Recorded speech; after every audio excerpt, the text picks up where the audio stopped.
Hello and welcome to Newsfeed, your daily dose of what people are talking about online, from news stories to what's trending. Microsoft is slashing 10,000 jobs, joining the likes of other tech giants like Meta, Amazon, and Salesforce in carrying out mass layoffs.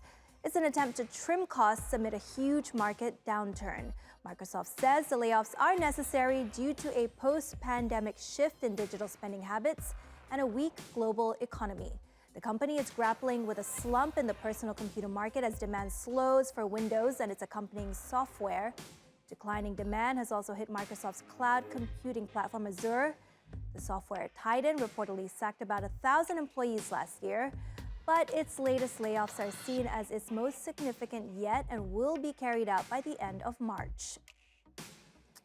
Microsoft employs roughly 220,000 people worldwide, so the sacking of 10,000 employees represents less than 5% of its total workforce. But the job cuts will cost the company $1.2 billion in severance and reorganization costs. Like other tech firms, Microsoft boomed during the pandemic, fueled by an increase in remote work and other online activity while people were stuck at home. Its workforce grew by 40,000 from June 2021 to June 2022, when it reported having 221,000 full-time employees, including 99,000 outside the U.S. But business has slowed as pandemic measures have eased, and that's something that's affected the entire tech industry. According to layoffs.fyi, which tracks redundancies, more than 1,000 tech companies let go of 154,000 people in 2022.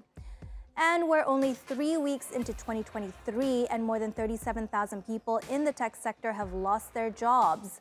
Analysts say while Microsoft may be the latest tech company to axe staff, it certainly won't be the last.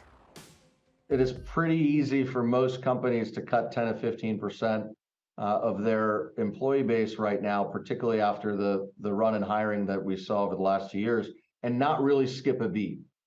Meaning that these types of cuts would not impact their ability to grow, their ability to sell, and even their ability to innovate. So while it does sound like a large number, it likely isn't as impactful as maybe something like a 20% cut that you've seen some other companies do that are much I would say more secularly impacted.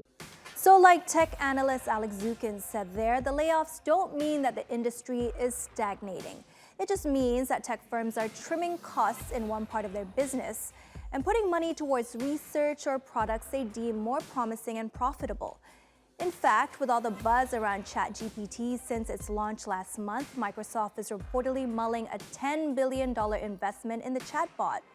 ChatGPT has captivated millions of people worldwide with its quick ability to answer queries and produce text in natural-sounding language. Some analysts say it could be the future of searches, and Microsoft is eyeing its abilities for its search engine Bing. It already uses OpenAI's GPT-3 for its own AI service Azure, which launched this week. Tech industry insiders call the AI tech a game changer. Well, this investment in OpenAI is a real game changer. We think it's almost like the iPhone moment for the wireless industry and wireless applications that happened 15 years ago. This is a technology that only comes around once every 10 years. We think it's going to revolutionize society, revolutionize how companies operate, and really it's going to revolutionize Microsoft. They're going to see basically step function improvements in the quality of a lot of their applications at this point, and I think become a magnet for other companies that are looking to use AI on top of Azure. So I think it's going to attract a lot more developers to their platform. So content moderation is an essential job in the digital era, even in AI. Yet the reality is often far from glamorous. Workers in low-wage countries are often outsourced to perform this task, facing grueling conditions and low pay. That was the case for Kenyan workers who helped filter out content to train ChatGPT. A Time magazine investigation has revealed that OpenAI paid Kenyan workers less than $2 an hour to sift through tens of thousands of lines of text. These workers said the work is often traumatizing. Many are haunted by the content they had to edit despite the mental health support provided. Sama, the company outsourced by OpenAI for moderation, recently announced it would be shutting down its work with sensitive content. Well, that's the curse of big tech. It's unsettling to learn what's actually happening behind the scenes for such products. The technology has so many potential uses that could creep into our daily lives, yet ethical questions linger. Recently, there was a discussion around ChatGPT's use in, say, an academic context. Some institutions have already started banning it, but there are others who advocate its benefits. Eric Brynjolfsson, a top economics professor at Stanford University, says the bot will do for writing what the calculator did for math. Well, TikTokers are already putting that theory to the test by using AI for all sorts of copywriting needs. You're going to paste that entire article on ChatGPT, and then you're going to go up to the top and you're going to say, condense the following article into a 15 bullet point summary. So you're going to copy these bullet points onto a new document, and I want you to remove all of the bullet points that you don't find relevant or that you don't want to talk about. I've shortened this down to 10 bullet points, and that's going to be the subject of our content piece. So now I've pasted that in ChatGPT. Now I'm going to say, create a 5-paragraph news article on following bullet points. Use a fun and upbeat tone and lean slightly on the side of Microsoft. Now, based on the above article, create an eye-catching, clickbaity title for the article.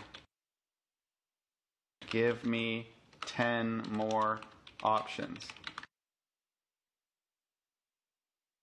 Make 10 more options, but slightly longer. Wow, that was pretty impressive and a little bit scary. Meanwhile, the technology keeps evolving, and there's a GPT-4 in the works. Expectations are high given the chatbot's popularity. GPT-4 is going to blow your mind. GPT-4 is expected to be 500 times larger than GPT-3. That means a better performance, better ability to notice intricate patterns from relationships and data. Basically, all the problems that you have with ChatGPT right now are going to be solved. We're on the way to perfect artificial intelligence. Sounds amazing, right? Well, OpenAI CEO Sam Altman thinks the tech is good, but may not meet people's expectations. The GPT-4 rumor mill is like a ridiculous thing. I don't know where it all comes from. I don't know why people don't have better things to speculate on. I get a little bit of it, it's sort of fun, but that it's been going for 6 months at this volume. People are begging to be disappointed, and they will be. I think in general, we are going to release technology much more slowly than people would like. We're going to sit on it for much longer than people would like. And eventually, people will be happy with our approach to this. But at the time, I realized people want the shiny toy, and it's frustrating. I totally get that. Back in November, Elon Musk tweeted that his new company, Twitter, had seen a massive drop in revenue. He even went so far as to say it was losing over $4 million a day. We're familiar with Twitter's continuing financial difficulties just by seeing the number of staff layoffs and unpaid rent at some of their offices worldwide. Well, due to a report released by the tech newsletter Platformer, we now have a clearer picture of just how bad things are.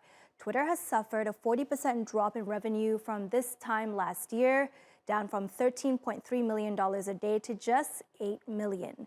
Following some rash editorial decisions and the odd U-turn, more than 500 advertisers have abandoned the platform.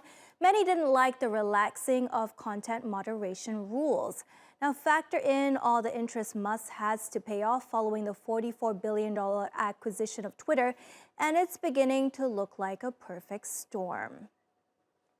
Musk actually has made some money in the past day or so. He's auctioned off what he called Twitter's surplus corporate assets. In real speak, that's just old office furniture, though it was never going to raise that much dough. So let's take a look. The iconic blue bird sculpture stands roughly at 1.2 meters high. It went under the hammer for $100,000, according to insiders. Then this rather fetching planter in the shape of an @ symbol. In the online auction, it was snapped up for nearly $15,000. Someone badly wanted this boardroom table with a split right down the center, so much so they paid nearly $10,500. But there were bargains. This Marzocco Strada 3 espresso machine is $30,000 new, but was snapped up for less than half the price. But some people were happy to fork out more than the street value for some Twitter memorabilia. This Eames chair designed by Herman Miller normally retails for just under $2,000. Though it was secondhand, it sold for $1,400. Now on to the Metaverse, which seems to be creating a stir this week in Switzerland. Global brands and entertainers see the virtual space as an opportunity to unlock new revenue streams and engage creatively with consumers. And in Davos at the World Economic Forum, delegates have been getting excited by the virtual space. It offers to bring together world leaders, governments, and civil society in a digital world village. But before exploring what this digital village might look like, let's look at who's already in the Metaverse. There are 400 million active Metaverse users, and it has spread its tentacles into nearly every industry, especially fashion and entertainment. Gucci attracted 19 million visitors to the Gucci Garden within the Roblox Metaverse. Travis Scott hosted a concert with 12.3 million live viewers in 2020 inside the Epic Games Metaverse. Other musicians include Ariana Grande, Marshmello, and the Chainsmokers. But critics say the idea is hugely overhyped and question the likelihood of the virtual world taking off. A Harris poll found just 38% of Gen Zers think the metaverse will become part of everyday life. And that's despite bets by major companies that young people will power a metaverse boom. Others say it's just one big regulatory minefield where platforms will have to closely monitor harassment and hate speech. But as the global who's who in finance and politics met in the swanky Swiss town of Davos, there is talk about maintaining these meetings on a virtual platform. WEF chairman Klaus Schwab is calling it the Global Collaboration Village, and this is where it becomes interesting. He says stakeholders will meet as 3D avatars, arguing that as avatars, they will have a greater potential for cooperation than stuffy, non-immersive Zoom meetings. But the World Economic Forum is in full swing this week in Davos, and thousands of government and business leaders are attending. And while they're all meeting face-to-face in Davos for the first time since the pandemic, so it's back into its full scale before the pandemic. But at the same time, there is this new innovation, a global collaboration village. It's a virtual village designed to connect Davos' stakeholders in a metaverse.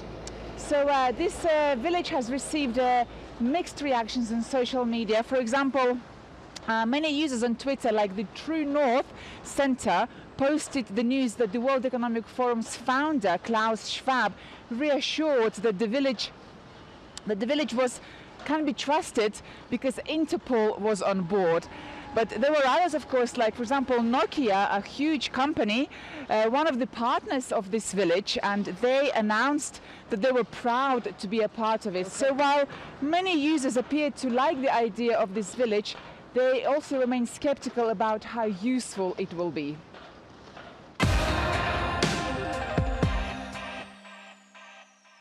All right, some good news for film lovers in China.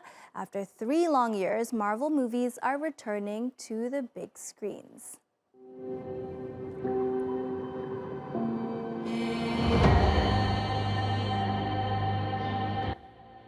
And if you're in China, you can catch Black Panther Wakanda Forever on February 7th and The Wasp: Quantumania 10 days later. The first Black Panther movie earned $105 million in China back in 2018, while Ant-Man and the Wasp grossed over $120 million that same year. Analysts say the studio probably lost up to $340 million for not being able to show Spider-Man: No Way Home. Beijing rarely explains why it bans movies, but it's thought that it's aimed at promoting their own local film industry. Netizens have their take. Spider-Man: No Way Home was banned in China because of this scene. Can you guess why? If you guessed the Statue of Liberty, you'd be correct. The Chinese government demanded Sony Pictures to digitally remove the statue or remove the scenes. It would have been too difficult to remove the Statue of Liberty, and removing the scene would have ruined the whole movie. So, in response, Sony rejected their request. The Chinese government, in response, asked if the icon of American freedom could be minimized by cutting other key shots and by darkening the lighting of the statue, which unsurprisingly, Sony rejected. Recently, China officially banned Doctor Strange in the Multiverse of Madness. The reason for the ban of this movie is this scene. Can you guess why? The movie had outraged the Chinese Communist Party by including a brief shot of a newspaper rack owned by the Epoch Times, which is very critical of the party. It was banned even with it being present for a split of a second. China has one of the most restrictive media environments in the world. The Communist Party of China only allows 34 foreign films to be released per year. Less than a third of the films released in China in 2021 were actual new release 2021 films. And that's our show. Find us on YouTube and do subscribe to our channel. See you same time tomorrow.